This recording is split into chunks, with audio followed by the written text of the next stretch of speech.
What is up, everybody? I'm George Mossey. This is my co-host, Marshana, Dahlia, Spavento. Last night, 90 Day Fiance, The Other Way. We're on season 3. We're all the way in episode 11. A lot of craziness went on last night. I'm usually really nice, but today I'm like bothered by a lot of the things that I saw last night. So it's gonna be pretty wild tonight or today for this podcast. So I want to jump right in.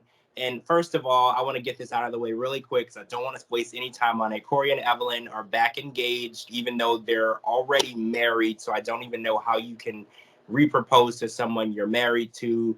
I don't want to follow their relationship and or whatever they want to call it. It's not a relationship. I don't want to follow their torturous, abusive, crazy, whatever this is. I'm going to start fast forwarding. I'm 100% no longer invested. I don't care anymore. And I don't really feel like talking about it. I want to see them off the show. No spinoff, nothing else. I don't want to see this anymore. It's toxic, and Corey doesn't seem to want better. The look on her face when he proposed to her of sheer disgust and shame and embarrassment showed their relationship in a nutshell. That's how she feels about him. I'm not exactly sure why it's going on. So let's talk about Steven and Alina real quick. So fresh off of his lying spree and his angry proposal, Stephen begins pressuring Alina again to convert to the Mormon religion. So, fresh off the proposal, she says yes. Instead of planning a date for the wedding and being excited and being newly engaged, the very first thing he does is say, well, I need you to join my religion.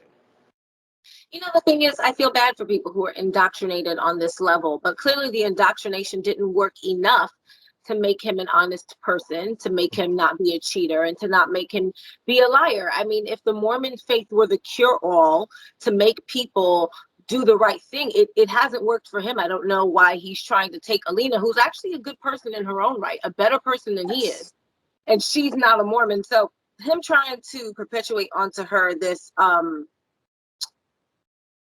indoctrination level of stuff, it's just sad. Again, Alina, what are we doing here? Why are we doing this again? What's the purpose of today's exercise? What do you see in Steven?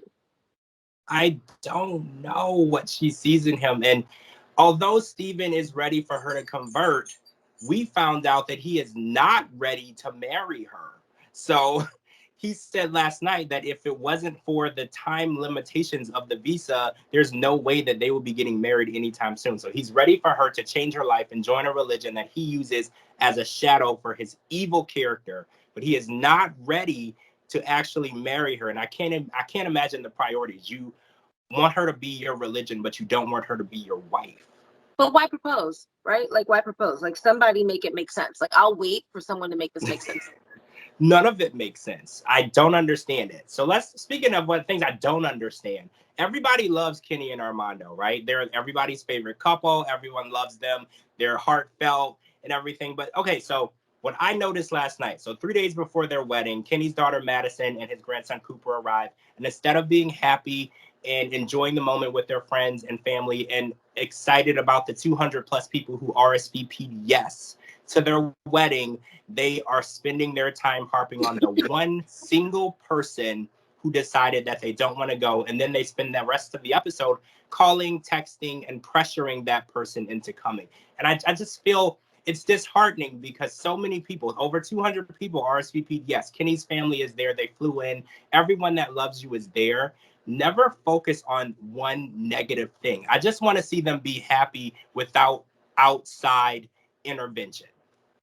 Well, the thing is, I mean, 200 people is still not, the father of the groom, right? There's some people at a wedding that are pretty more important than other guests. Your parents. I mean, I would think my father was not invited to my wedding, and I stand by that to this day. Yeah, so my father, may he rest in peace now. I did not invite him to my wedding, but I did speak to him the day of, and, all of those things, that I included him in another way, but his presence wasn't welcome.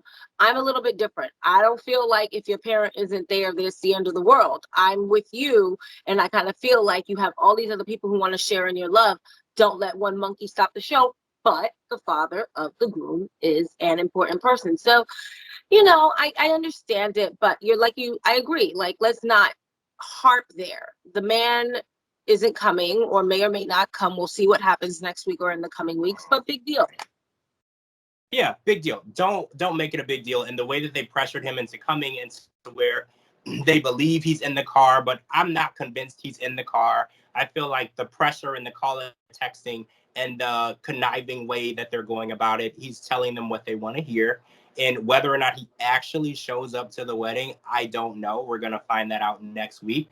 I'm really interested in seeing how it goes, but I really just want them to enjoy this expensive wedding that they planned and enjoy the people who want to celebrate with you. There will be people who want to celebrate with you and love you, and there will also be people who do not want to celebrate with you, and those people should not be able to steal your joy. Your joy should be there with the people who love you.